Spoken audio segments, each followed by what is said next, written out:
জীবনে সাফল্য লাভ করতে হলে মানুষকে উচিত পথে চলতে হবে, কিন্তু তার থেকেও বেশি গুরুত্বপূর্ণ হলো এটা বোঝা যে সেই পথে চলতে চলতে কখন আমাদের দাঁড়াতে হবে আর কখন আমাদের চলতে হবে। এই শিক্ষা অত্যন্ত গুরুত্বপূর্ণ। এবার দেখুন, ছোট্ট একটা কথা রয়েছে, ওকে আটকিও না, যেতে দাও। এই বাক্যের অর্থ কি? অর্থ যে কাউকে আটকিও না, যে এগোতে চাইছে তাকে এগোতে দাও, তার পথে বাধা সৃষ্টি করো না। এবার এই ছোট কথাতে এক অনুচিত স্থানে আমি দাঁড়িয়ে পড়ি। আটকাও, যেতে দিও না। এবার এর অর্থ কি হলো? যে এই ব্যক্তিকে আটকাও, তাকে জীবনে এগোতে দিও না, এর পথে বাধা সৃষ্টি করো। এবার এই ছোট কথাতে অনুচিত স্থানে যদি আমি আটকে যাই, তবে ভাবো কত পার্থক্য হলো। এই শিক্ষা কতটা গুরুত্বপূর্ণ সেটা শিখুন, আর এই শিক্ষা আমাদের জীবনে কতটা গুরুত্বপূর্ণ হতে পারে সেইটা বুঝুন। বুঝে যান, শিখে যান জীবনে কখন সামনে এগোতে হবে আর কখন থামতে হবে। মন প্রসন্ন হয়ে বলবে, রাধা রাধা। কথায় আছে যে স্বপ্ন এবং লক্ষ্য হলো একটি মুদ্রারই দুটি দিক। যতক্ষণ না স্বপ্ন দেখছেন ততক্ষণ বুঝবেন কি করে আপনার লক্ষ্য কি। স্বপ্ন দেখে যদি নিজের লক্ষ্য বুঝতে পারেন, সেটা পেতে চান, তবেই সেটা লাভ করতে পারবেন। কিন্তু স্বপ্ন এবং লক্ষ্য এই দুইয়ের মধ্যে একটা ভারসাম্য রয়েছে, যেটা বজায় রাখা প্রয়োজনীয়। একে আমরা বলে থাকি পরিশ্রম। দেখুন, যদি আপনি স্বপ্ন দেখতে চান তাহলে পরিশ্রম ত্যাগ করে নিদ্রা লাভ প্রয়োজন, কিন্তু যদি আপনি লক্ষ্য লাভ করতে চান তাহলে আপনাকে নিদ্রা ত্যাগ করে পরিশ্রম করতে হবে। তাই আলস্য ত্যাগ করুন এবং সিদ্ধান্ত নিন যে আপনি কি চান। আপনার জীবনের এই তুলাদণ্ডে স্বপ্নের পাল্লা ভারী হওয়া প্রয়োজন নাকি লক্ষ্যের? আমার মতে এই দুইয়ের মধ্যে যদি ভারসাম্য বজায় রাখেন, তবে পথ নিজে থেকেই সামনে আসবে। শুধু সেই পথে অগ্রসর হতে থাকুন এবং আমার সাথে ভালোবেসে বলুন, রাধা রাধা।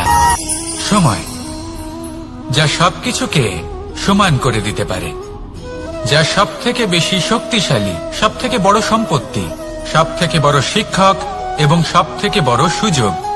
এই সময় যখন ভালো যায় তখন তা আপনাকে আমিত্বে মত্ত করে তোলে, অহংকারে নিমজ্জিত করে দেয়। আর যখন খারাপ হয় তখন দুঃখের সাগরে নিজের প্রতি ঘৃণাবোধে নিমজ্জিত করে। তাই এই সময় যা এত শক্তিশালী এক সম্পত্তি, এত মহান একটি ধন, তাকে এমনি এমনি নষ্ট হতে দেবেন না। এই সময়ের সাথে কি করবেন, কিভাবে করবেন তা ভাবতে গিয়ে এবং করতে গিয়ে সময় নষ্ট করবেন না। যদি আপনি এই সময় নষ্ট করেন তাহলে সময়ও নিশ্চিত করবে যে আপনার সাথে কি করা উচিত। তাই সময়ের সদ্ব্যবহার করুন আর আমার সাথে ভালোবেসে বলুন, রাধা রাধা। আপনারা সবাই একটা গাছের পাতাকে দেখুন। যতক্ষণ পর্যন্ত গাছের সাথে, মানে গাছের ডালের সাথে জুড়ে থাকে, সে সবুজ থাকে, বাতাসের সাথে সে নড়তে থাকে। যতক্ষণ পর্যন্ত ও সূর্য থেকে পাওয়া রশ্মির শক্তি গাছে পৌঁছে দেয়, ততক্ষণ ও ডালের সাথে যুক্ত থাকে। কিন্তু যখন সেই পাতা শুকিয়ে যায় তখন তার কোনো গুরুত্ব থাকে না। সেই পাতা গাছের ডালে এবং বৃক্ষের কাছে বোঝা হয়ে থেকে যায়। এবং এমন এক সময় আসে যখন সেই ডালটি শুকনো সেই পাতাকে পরিত্যাগ করে। এটাই আমরা এই প্রকৃতিতে দেখি এবং এটাই হলো সত্য। আর এটাই আমাদের জীবনে খুব বড় একটা শিক্ষা। যদি আপনিও নিজের জীবনে নিজের আপনজনদের কাছে বোঝা স্বরূপ হয়ে দাঁড়ান, তাহলে তারা আপনাকে যতই ভালোবাসুক না কেন, ওনারা যদি নাও চান তাহলেও এমন এক দিন আসবে যখন আপনার আপনজন আপনাকে পরিত্যাগ করবে। সেই জন্য সবসময় আত্মনির্ভর হয়ে ওঠার চেষ্টা করুন, নিরন্তর পরিশ্রম করতে থাকুন, কারোর ওপর বোঝা হয়ে থাকবেন না, বরং তার সাথে মিলে দায়িত্ব পালন করুন। এমনটা করবেন তাহলে আপনার সম্মানও বজায় থাকবে এবং সম্পর্কের মধ্যে আপনার মূল্যও বজায় থাকবে। আসুন আর আমার সাথে ভালোবেসে বলুন, রাধা রাধা। ঈশ্বর আসলে কে? সংসারের বেশিরভাগ মানুষের কাছে ঈশ্বর হলেন এই সংসারের রচয়িতা, পালনকর্তা। কারোর কাছে উনি জ্ঞাতা, কারোর কাছে উনি হলেন আস্থার প্রতীক, আবার কারোর জন্য শুধুমাত্র অন্ধ বিশ্বাস। কিন্তু এই ঈশ্বর কি কোনো শরীর, নাকি একটা বোধ, নাকি শুধুই শ্রদ্ধা? ঈশ্বর হলেন তিনি যিনি হলেন আপনার ইষ্ট। সেই জন্যই তো গুরু, মাতা, পিতা এনাদেরও ঈশ্বরই বলা হয়েছে। যাদেরকে আমরা ঈশ্বর বলে মনে করি, যারা আমাদের ইষ্ট, তারা আমাদের একটি পথ দেখান, একটি দিকে চালিত করেন। সেই পথে চলে আপনি শুভ কর্ম করতে পারেন।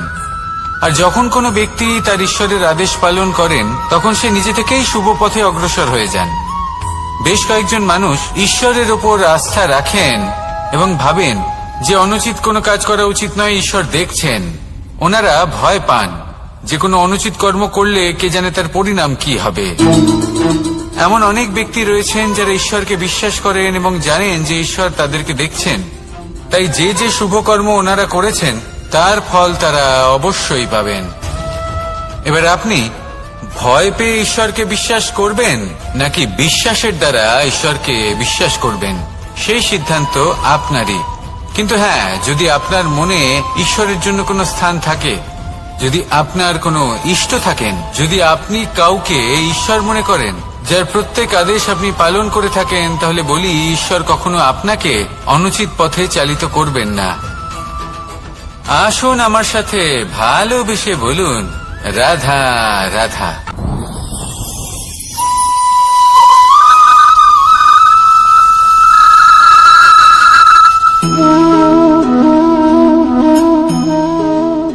মোহনের বাঁশির এই সুর, এই সঙ্গীত কার না পছন্দ হয়?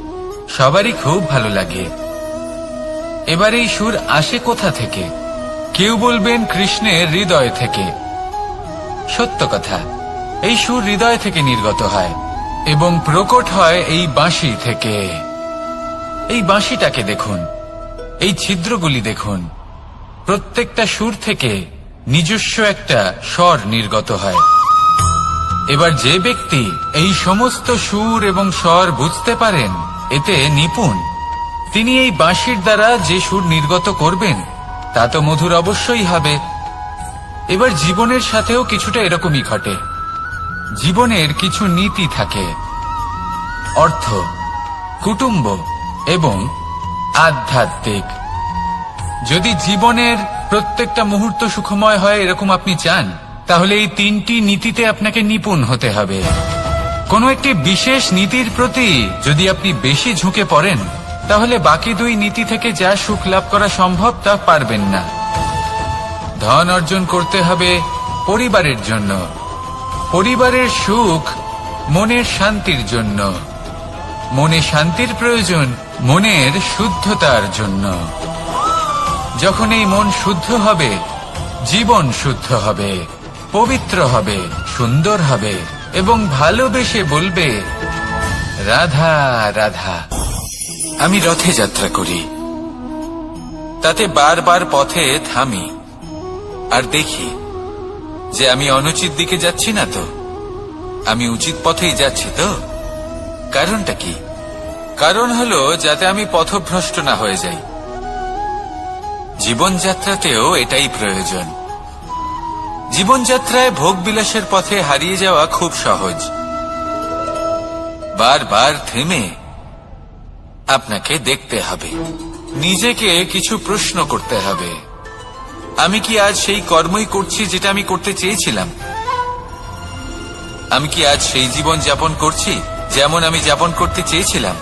যদি এই প্রশ্নগুলোর উত্তর হ্যাঁ হয়, তাহলে এগোতে থাকুন, নয়তো থেমে যান এবং বিচরণ করুন। মনে রাখবেন, এই সংসার অত্যন্ত জটিল আর এতে হারিয়ে যাওয়া অত্যন্ত সরল। সেই জন্য নিজে থেকে বারবার থামা এবং জীবন চিন্তন করা অত্যন্ত আবশ্যক। তাহলে সেটাই করুন আর আমার সাথে ভালোবেসে বলুন রাধা রাধা। এই সংসারে যখনই দুজন মানুষ একত্রিত হয়ে কোনো সমস্যার বিষয়ে আলোচনা করেন, তখন হয় সবার শেষে কোনো না কোনো সমাধান বের করেন বা কোনো না কোনো বিবাদ করেন। এই বিবাদ হলো মনুষ্য জীবনের সবথেকে বড় ঝামেলা, সবথেকে বড় সমস্যা। ভেবে দেখুন, এই বিবাদ কেন হয়? তখনই হয় যখন বার্তালাপ ঠিকমতো হয় না। আর বার্তালাপ ঠিকমতো কেন হয় না? কারণ বেশিরভাগ সময় মানুষ একটাই ভুল করে বসে। সামনের মানুষের কথা শোনেন, কিন্তু তার উত্তর দেবার জন্য, তার কথার মর্ম বোঝার জন্য নয়। কিন্তু যেদিন থেকে, যে মুহূর্ত থেকে আপনি এটা শিখতে শুরু করে দেবেন যে আমি অপরের কথা শুনব, কিন্তু সেটা বোঝার জন্য, তাকে উল্টে জবাব দেবার জন্য নয়, সেদিন থেকেই বিবাদের সমাপ্তি ঘটবে আর বার্তালাপ স্পষ্ট হয়ে যাবে। দেখুন, হয় সামনের মানুষের কথা বুঝতে শিখুন, বা নিজের বক্তব্য ভালোভাবে সামনের মানুষটাকে বুঝিয়ে বলুন। বার্তালাপ নাকি বিবাদ, আপনি কোনটা চান? সিদ্ধান্ত আপনার। আসুন আর আমার সাথে ভালোবেসে বলুন, রাধা রাধা। কাম তৃতীয় পুরুষার্থ। এবার অধিকাংশ মানুষই কাম বলতে বিলাসিতা, বাসনা, লালসা মনে করে ফেলে। আসলে এমন কিছুই নয়। কামের বাস্তবিক অর্থ কি? কামের বাস্তবিক অর্থ হল কামনা। প্রতিটা ব্যক্তি, প্রতিটা মানুষ, প্রতিটা জীব এই সংসারে কোনো না কোনো বিশেষ কারণে আসে। সেই কারণকে পূর্ণ করার জন্য কর্ম করাকে কাম বলে। এখন সেটা সবার জন্য ভিন্ন হতে পারে। কারোর কাছে সেটা জ্ঞান অর্জন করা হতে পারে, আবার কারোর কাছে নির্মাণ করা হতে পারে। কারোর জন্য পরিবারকে সঞ্চালন করা হতে পারে, আবার কারোর জন্য এই সংসার থেকে পাপ দূর করা হতে পারে। কিন্তু সবথেকে গুরুত্বপূর্ণ হলো যে মানুষ যেন নিজের কর্ম ঠিক করে করে, সম্পূর্ণ যত্ন নিয়ে করে। তৃতীয় পুরুষার্থ মানে এই কাম। এটার অনুচিত অর্থ নিজেকে বোঝানো মানেই সমগ্র জীবনকে অর্থহীন করে দেওয়া। তাই প্রেম দ্বারা আপনার এই সংসারে আসার কারণটাকে অনুসন্ধান করুন, আর এই প্রেমের সাথেই বলুন, রাধা রাধা। প্রেম আড়াই অক্ষর, মাত্র আড়াই অক্ষরের এই শব্দ প্রেম, এর মধ্যে ত্রিলোকের এবং সমগ্র ব্রহ্মাণ্ডের বীজ নিহিত আছে। এমন কি আছে যা এই প্রেম করতে পারে না? যেখানে শক্তি এবং বিদ্যা প্রয়োগ করে আপনি কিছুই করতে পারবেন না, সেটাও প্রেম দ্বারা অর্জন করা সম্ভব। প্রেম চাইলে পাথরেও ফুল ফোটাতে পারে। প্রেম চাইলে ন্যাড়া পাহাড়ের বুক চিরে নদীপথ তৈরি করতে পারে। চাইলে নিরক্ষর ব্যক্তিকে সংসারের শ্রেষ্ঠ জ্ঞানী করে তুলতে পারে। শুধুমাত্র এই প্রেমের জন্য সবার দুষ্টু কানাই ঘনশ্যাম হয়ে উঠেছিল। শুধুমাত্র এই প্রেমের টানেই ত্রিলোকের স্বামী দ্বারকাধীশ নির্ধন সুদামার পদসেবাও করেছিলেন। এই প্রেম হলো সংসারের সবথেকে বড় শক্তি। এই সংসারের আধার হলো প্রেম। এমন কিচ্ছু নেই যা এই প্রেমের পক্ষে সম্ভব নয়। যেখানে বিদ্যা এবং শক্তি সাহায্য করতে পারে না, সেখানে এই প্রেম আপনাকে জয়ী করে দিতে পারে। তাহলে আসুন আর আমার সাথে ভালোবেসে বলুন, রাধা রাধা। আমরা যখনই কোনো যাত্রায় যাব বলে মনে করি, তখনই আমরা প্রস্তুত থাকি আসন্ন বিপদের জন্য বা সংকটের জন্য। যেমন যদি আমাদের মনে হয় যে আজকের পরিবেশ খুব ঠান্ডা হবে, তাহলে আমরা গরম বস্ত্র ধারণ করি বা সেটাকে সাথে নিয়ে যাই। যদি মনে হয় যে বৃষ্টি হতে পারে বা বৃষ্টি হয়ে চলেছে, আমরা দেখছি, তাহলে আমরা একটা ছাতা সাথে নিয়ে নিই। আমরা প্রস্তুত থাকতে চাই এবং এটাই উচিত, এবং সেই কারণেই আমরা যাত্রায় সাফল্য লাভ করি। কিন্তু যদি আমরা কথা বলি জীবনযাত্রা নিয়ে, যা কিনা সব থেকে বেশি গুরুত্বপূর্ণ, তাহলে তার জন্য আমরা পূর্ণরূপে প্রস্তুত থাকি না। আশেপাশের মানুষ, এই সমাজ, আমাদের সাথী, আমাদের মিত্ররা যে কোনো মুহূর্তে বদলে যেতে পারেন। সেই জন্য আমরা নিজেদেরকে কখনো সাবধান করি না, কখনোই নিজেদের প্রস্তুত করি না। আমাদের এটা কখনোই মনে হয় না যে এরকম হতে পারে, আর সেই কারণেই শেষে গিয়ে আমরা অত্যন্ত দুঃখ পাই। একটা অমূল্য শিক্ষা আছে যেটা আমাদের লাভ করা উচিত। সতর্ক থাকা উচিত। এই জীবনযাত্রার জন্য শুধুমাত্র এই পরিবেশের বিষয়ে তথ্য সংগ্রহ করা বা তাকে অনুমান করা এটুকু হলেই চলবে না। আমাদের আশেপাশের মানুষজনকে দেখতে হবে, তাদের স্বভাব পরিস্থিতির ওপর নজর রাখতে হবে। যখন তারা রং পাল্টাচ্ছেন নজর রাখতে হবে, তা অত্যন্ত আবশ্যক। পরিবর্তন আপনার জীবনে অবশ্যম্ভাবী। সঠিকভাবে তার সম্মুখীন হন। আসুন আমার সাথে ভালোবেসে বলুন, রাধা রাধা। আপনি এটা শুনে থাকবেন যে ছোট্ট একটা বালক সে ঈশ্বরের প্রতিরূপ হয়। কিন্তু এমন কেন বলা হয় তা কি আপনি কখনো ভেবে দেখেছেন? আমি আপনাকে বলছি, কোন একটা ছোট্ট বালককে দেখুন, সে কি করে? সকলকে সমান চোখে দেখে। ওর মনে না কোনো ছলনা রয়েছে, না কোনো কপটতা, না অহংকার রয়েছে, আর না কোনো বিষয় নিয়ে কোনো চিন্তা। সকলকে সে সমান চোখে দেখে আর নিজের মধ্যেই প্রসন্ন থাকে, সকল বিকার থেকে মুক্ত। এগুলোই তো সেই গুণ সেই বালকের মধ্যে, যা হলো ঈশ্বর স্বরূপ। এবার ভেবে দেখুন, যদি প্রত্যেকটা মানুষ এই ছোট বালকের মতো সেই সব গুণ নিজের মধ্যে জাগ্রত করে তোলে, তাহলে কি হবে? তারাও ঈশ্বর তুল্য হয়ে উঠবে। তাই আপনিও এটাই করুন, নিজের মনকে বিকার মুক্ত করুন সেই ছোট্ট বালকের মতো। মনের মধ্যে না কোনো চিন্তা রাখবেন, না মোহ, না ক্রোধ, না কোনো রকমের ছলনা বা কপটতা। সবাইকে সমান চোখে দেখুন আর নিজের মনেই প্রসন্ন থাকতে শিখুন। এই মন প্রেমময় হয়ে বলবে, রাধা। এই পুস্তকের মতোই হয় আমাদের সম্পর্ক। তার সেই এক পাতা, একটা ভুল। তাই যে কোনো সম্পর্কে যদি কারোর কোনো ভুল হয়ে গিয়ে থাকে, তাহলে সেই ভুলকে সম্পর্ক থেকে দূরে করা সঠিক হবে। সেই ভুলকে ভুলে যাওয়াই সঠিক হবে। সেই সম্পর্ক ভাঙা নয়, সেই সম্পর্ক সামলে রাখুন। কারণ ভুল তো সবার দ্বারা হয়। যদি এরকম করেন, তবেই জীবনরূপী পুস্তক আরো সুন্দর হয়ে উঠবে। একে অপরকে ক্ষমা করতে শিখুন, একে অপরের ভুলকে ভুলে যেতে শিখুন। তারপর দেখবেন এই জীবনে আরো আনন্দ আসবে, আর এই সম্পর্ক নিঃশ্বাস নিতে থাকবে। রাধা রাধা চারিদিক থেকে ঘিরে ধরে, তখন এই অহংকার আমাদের ছায়ার মতোই বিলুপ্ত হয়ে যায়। তাই সেই কারণে আপনার আর কেউ নয়, এই আত্মসম্মান নয়, এ হলো অহংকার। আর অহংকার আর কিছুই নয়, শুধু পতনের দিকে প্রথম পদক্ষেপ। আর এই জীবনে পতনের দিকে নয়, প্রেমের দিকে এগিয়ে যান। আর আমার সাথে ভালোবেসে বলুন, রাধা রাধা। আপনি কি কখনো ফলে ফুলে পরিপূর্ণ বৃক্ষ দেখেছেন? তার ডালগুলো কিরকম স্বাধীনভাবে বেড়ে ওঠে। কিন্তু যদি এই ডালগুলো মূলের সাথে ঠিকভাবে যুক্ত না থাকে, সেই বৃক্ষের মূলগুলি গভীর না হয়, তাহলে কি হবে? তাহলে কি সে সেই সব সুবিধা পাবে? কখনোই নয়। সেই বৃক্ষের ডাল পড়ে যাবে, সেই বৃক্ষ ভূমিষ্ঠ হয়ে যাবে।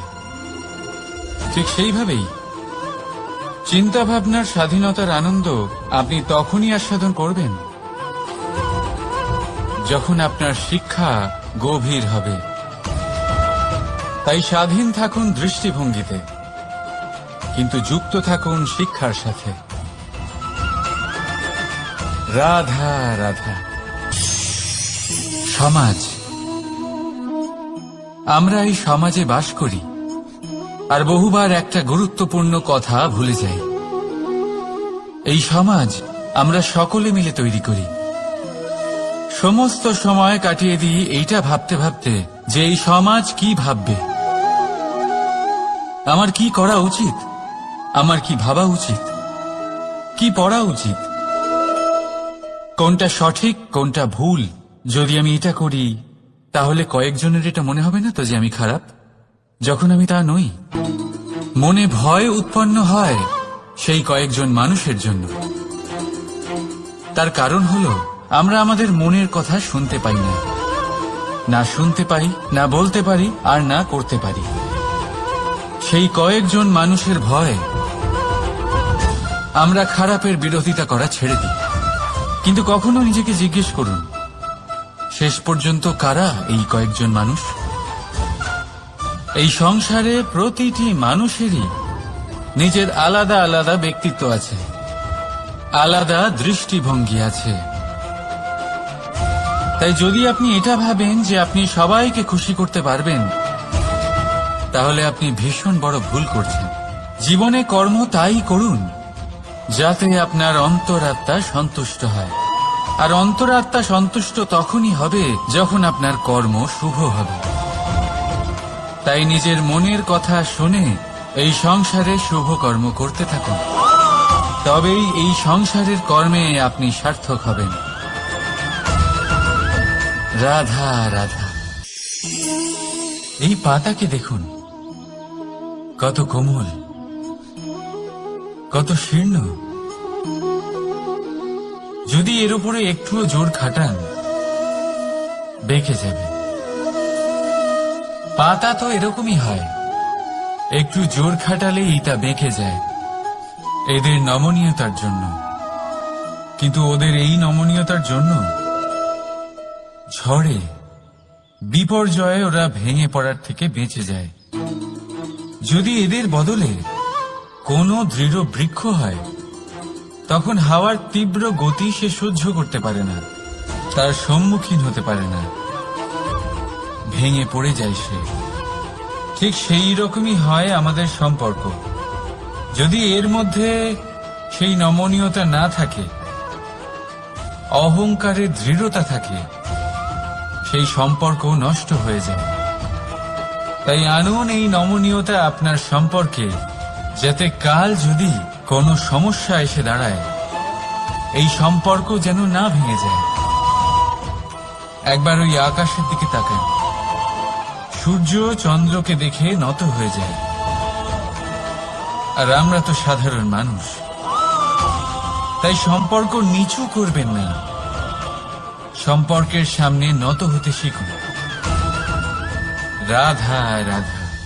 প্রেম, আমরা সকলে প্রেম করি, প্রেম পাওয়ার চেষ্টা করতে থাকি।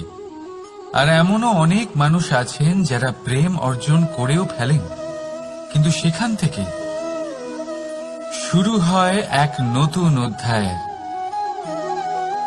আচমকা দুই প্রেমীর কিছু অনুচিত বলে মনে হতে থাকে, আচমকা দুজনে নিজেদের অস্তিত্ব নিয়ে বিচলিত হতে থাকেন। এবার এমন হলে কি করা? আর এই হলো চুন।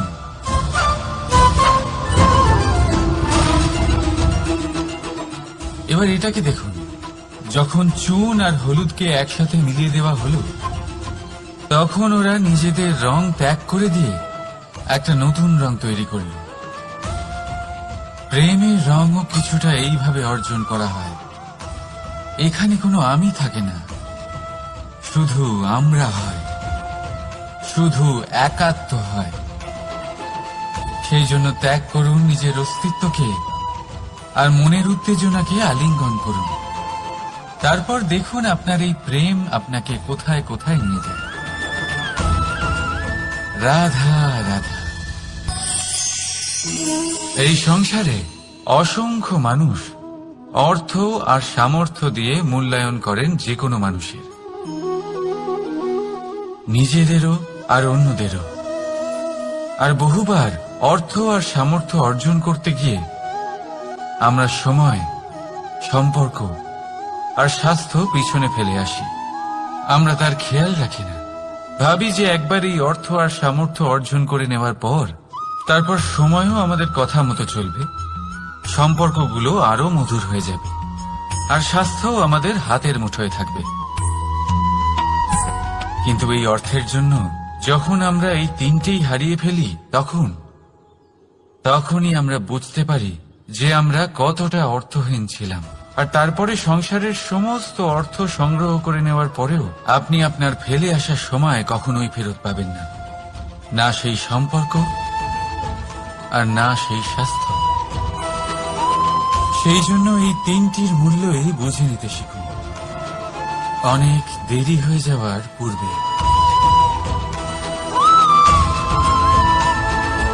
রাধা রাধা। অনেক উচ্চতায় পৌঁছতে গেলে আমাদের কি প্রয়োজন হয়? এর উত্তর বড়ই সহজ, সিঁড়ির। এবার এর মধ্যে একটা গভীর রহস্য লুকিয়ে আছে। আমরা যখন দ্রুত সিঁড়ি দিয়ে উঠি তখন কাউকে পেছনে ফেলে এলে তখন তাকে দেখে কি আমরা ছোট মনে করি? তাকে কি আমরা নিচু নজরে দেখি? যদি কাউকে ধাক্কা দিয়ে আমাদের এগোতে হয় তাকে দেখে কি আমরা উপহাস করি? যদি আপনার উত্তর হ্যাঁ হয় তাহলে এটা আপনার বড় ভুল। আপনার সিঁড়িতে যার সাথেই দেখা হোক মধুর সম্পর্ক বজায় রাখুন, স্নেহময় ব্যবহার করবেন, তার সাথে বিনম্র থাকবেন। কারণ যে সিঁড়ি দিয়ে আপনি উঠছেন মনে রাখবেন সেই সিঁড়ি দিয়ে আপনাকে নিচেও নামতে হবে। যদি এই সিঁড়ি না থাকে তাহলে নিজের বিজয় উৎসব অবশ্যই পালন করবেন, কিন্তু যারা পিছনে থেকে যায় তাদের নিয়ে উপহাস কখনো করবেন না। রাধা রাধা। ভাবুন আমি কি করছি। আমি স্নান করতে চেষ্টা করছি। এই সরোবরে আমি আমার প্রতিচ্ছবি দেখতে পাচ্ছি। এবারে আমি যদি মনে মনে একথা ভেবে নিই যে আমার প্রতিচ্ছবির স্নান করা এর অর্থ হলো আমার শরীরে স্নান করে নেওয়া, সেটা কি সঠিক হবে? এমন কি সত্যি হয়? না, কখনোই না। কারণ আপনার শরীর স্বয়ং আপনার অধীনে। যতক্ষণ না আপনি নিজের শরীরকে ভেজাবেন ততক্ষণ আপনার প্রতিচ্ছবি ভিজবে না।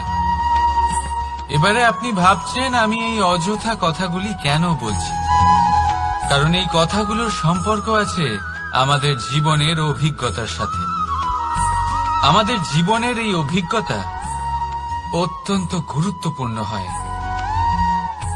কিছু মানুষ এমন আছেন যারা সংকটের সম্মুখীন হতে চান না, কঠিন পরিস্থিতির সম্মুখীন হতে চান না, সেইগুলোর থেকে দূরে পালান। আর তার সাথে এটাও আশা করতে থাকেন যে বড় বড় সংকটের সম্মুখীন হওয়ার অভিজ্ঞতা আপনা আপনি হবে, সেই সাহস আপনা আপনি চলে আসবে। কিন্তু এটা কখনোই হয় না। তাই সংকটের সম্মুখীন হন তার থেকে দূরে না পালিয়ে। কারণ এই অভিজ্ঞতা বসে বসে কখনোই হয় না। তার জন্য আপনাকে সেই পথেই চলতে হবে যেখানে সংকট আছে, বাধা আছে, কঠিন পরিস্থিতি আছে। আর সেই পথে নির্ভয় হয়ে চলতে হবে, তার সম্মুখীন হতেই হবে। তারপর দেখবেন সেই পথে আপনার শক্তি, আপনার সাহস আপনার জন্য অপেক্ষা করছে। রাধা রাধা। ফলটা দেখছেন আপনি? এটা সেই ফল যেটা গাছের সবচেয়ে উঁচু ডালে পাওয়া যায়, কিন্তু যখন এটা খসে পড়ে তখন এটা আকাশের দিকে যায় না যা ওপরে আছে, সে যায় সেই ভূমির দিকে যে নিচ থেকে তার দিকে তাকিয়ে থাকে। কেন? কারণ এই ফলের নিজের উচ্চতার ধারণা মাটির থেকে নিজের দূরত্ব দেখে হয়। এই ব্যাপারটাই আমাদের মানুষের জন্যও খাটে। যদি আপনি সম্পন্ন হন তাহলে তাদের সাহায্য অবশ্যই করবেন যাদের সামর্থ্য আপনার থেকে কম, যাদের সাহায্যের অত্যন্ত প্রয়োজন। আপনার সামর্থ্য বেশি কারণ তাদের আপনার থেকে সামর্থ্য কম। দেখুন, জীবনে আনন্দ শুধু বড় হওয়ায় নয়, বরং তাদের সাহায্য করেও আছে যারা কোনো কারণবশত আপনার থেকে নিচে রয়ে গেছেন। আর যখন একটা ফল এই কথাটা বুঝতে পারে তখন আপনি নয় কেন? রাধা রাধা। সময় বড়ই বিচিত্র অনুভব দেয়। যখন অপেক্ষা করছেন তখন অনেক লম্বা হয়ে যায়। প্রতিটা মুহূর্ত একটা গোটা দিনের মতো মনে হয়। ঠিক সেইভাবেই যদি কোথাও যেতে দেরি হয় তখন সময় দৌড়তে থাকে, প্রসন্নতায় বয়ে যায় আর নিরাশায় থমকে যায়। আপনদের সাথে থাকলে সময়ের খেয়ালই থাকে না, শত্রুদের সাথে থাকলে সেই সময়ই খারাপ হয়ে যায়। কিন্তু এটাই কি সত্যি বাস্তব? না, সময় তো সময়ই হয়, নিজের গতিতেই চলে সে। শুধু সেই গতির আভাস আমাদের মানসিক অবস্থা অনুযায়ী বদলে যেতে থাকে। তাই এই সমস্যা সময়ের নয়, আমাদের মানসিকতা। তাই নিজেকে খুশি রাখুন, অন্যদেরও খুশি রাখুন। আগের সমস্ত ঘটনা ভুলে যান আর একটা উজ্জ্বল ভবিষ্যতের দিকে অগ্রসর হন। সময় সবসময় ভালোই লাগবে। প্রেম করুন সবার সাথে, সময় সবসময় সুখেই কাটবে। রাধা রাধা। অগ্নি জীবনে খুব মহত্বপূর্ণ হয়। এই অগ্নি উজ্জ্বলতা হয়ে আমাদের জীবিত রাখে। কিন্তু ভাবুন, যদি এই উজ্জ্বলতা ক্রোধের অগ্নি হয়ে দিকভ্রষ্ট হয় তাহলে কি হবে? একটা ছোট পাতা দিয়ে শুরু করে গোটা বনকে ছারখার করে দিতে পারে। ঠিক সেরকমই মানুষের ক্রোধের আগুনও অন্যদের তো ভস্ম করেই, কিন্তু তার পূর্বে স্বয়ং নিজেকেই ভস্ম করে দেয়। তাহলে কি করা যায়? কি করে নিয়ন্ত্রণ করা যায় তাকে? উত্তর হলো তাতে জল ঢেলে দিয়ে, জলের মতো বইতে দিন একে। ঠিক সেইভাবে যেমন সূর্য নিজের অগ্নিকে তেজ বানিয়ে আপনার কাছে পৌঁছে দেয়। এটাই পার্থক্য সূর্যের অগ্নি আর ক্রোধের অগ্নির মধ্যে। সূর্যের অগ্নি বিচ্ছুরিত হয়ে প্রতিফলিত হয়ে আসে, আর সেই জন্যই তাকে তেজ বলা হয়। অন্যদিকে আমাদের ক্রোধের আগুনের কোনো সীমাই থাকে না। তাহলে নিজের অন্তরের শক্তিকে ক্রোধের আগুন বানিয়ে জ্বালাতে চান, নাকি উজ্জ্বলতা বানিয়ে বিস্তারিত করতে চান? সিদ্ধান্ত আপনার। রাধা রাধা। এই সংসার অনেকটাই বড়, আর আমরা তার কাছে অত্যন্ত নগণ্য। এই সংসারে এমন অনেক মানুষ পাওয়া যায় যারা বোঝান যে এই সংসারটা কতটা বড়, কতটা অদ্ভুত, কতটা সুন্দর। আর এই সংসার রচনা করে পরমেশ্বর কত মহান এক কাজ করেছেন। কিন্তু আপনি এই জীবনে মাত্র কয়েকজন মানুষকেই পাবেন যারা আপনাকে এটা বলবেন যে এই সংসারে আপনি কতটা গুরুত্বপূর্ণ, আপনি কতটা অদ্ভুত। যদি আপনি তাদের সাথে থাকেন তাহলে তারা নতুন কিছু সৃষ্টি করতে পারেন, এই সংসারকে আরো কতটা পবিত্র করতে পারেন। তাই এই সংসারকে গুরুত্ব না দিয়ে সেই মুষ্টিমেয় কিছু মানুষকে গুরুত্ব দিন, কারণ তারাই হলো আপনার আপনজন, আর তারাই আপনাকে সঠিক পথে চালিত করবে। মানুষকে তো বর্ষার স্রোতও বয়ে নিয়ে যেতে পারে, তাকে সাগরও ডুবিয়ে দিতে পারে, কিন্তু গঙ্গা জল সবচেয়ে বেশি শুদ্ধ, কারণ তার কয়েক ফোঁটা মানুষকে মুক্ত করে দেয়। রাধা রাধা। এ হলো একটা পাতলা সুতো। ভাবছি যদি এটা দিয়ে আমি পোশাক বানাই তাহলে নিজের জন্য কত সুন্দর একটা পোশাক গেল। শুধু পার্থক্য হচ্ছে এটাই যে আগের মতো এটা আর সরল নেই, আর এটার দৈর্ঘ্য আগের থেকে কিছুটা কমে গেছে। এই সংসারে প্রেমের সাথেও ঠিক এটাই হতে পারে। প্রেমের এই সুতো যা দুই মানুষকে একসাথে বেঁধে রাখে, অহংকার আর স্বার্থের আঘাত সে সহ্য করতে পারে না, ছিঁড়ে যায়। চেষ্টা করলে আবার এই সম্পর্ক হয়তো জোড়া লাগতে পারে, কিন্তু তা আগের মতো কখনোই থাকে না, কারণ মনে গিট পড়ে যায়। সেই জন্য প্রেমকে স্নেহের সাথে সামলে রাখুন, অহংকার আর স্বার্থের থেকে দূরে থাকুন। রাধা রাধা। আগুন কি করে? জ্বালায়। সেটা কাঠই হোক, কয়লা হোক, বস্ত্র হোক, যাই আপনি আগুনে দেবেন তা ভস্ম হয়ে যাবে। কিন্তু সোনা, যদি আপনি সোনা আগুনে ফেলেন তাহলে তা কুন্দন হয়ে নিজের অস্তিত্ব তৈরি করে। যদি আপনি লোহা গরম করেন তাহলে তা ইস্পাত হয়ে যায়। কেউ আপনার সাথে কোনো অনিষ্ট করতে পারবে না। রাধা রাধা। মানুষের জীবন কি? আপনি বলতে পারেন জন্ম আর মৃত্যুর মধ্যেকার সময়। আর মৃত্যু কখন হয়? যখন মানুষ শ্বাস নেওয়া বন্ধ করে দেয়, হাত পা নাড়ানো বন্ধ করে দেয়, ভাবা ছেড়ে দেয়।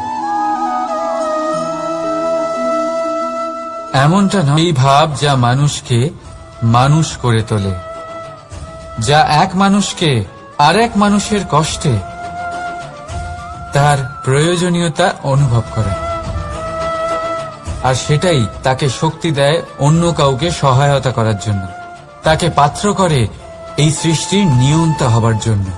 দেখুন, এই সংসারে মৃত্যু কেবলমাত্র একবারই হয়, তাই তার আগে কেন মরব? এই করুণাকে কেন মারব? নিজের মনুষ্যত্ব বজায় রাখুন, মৃত্যুর পরেও আপনি জীবিত থাকবেন।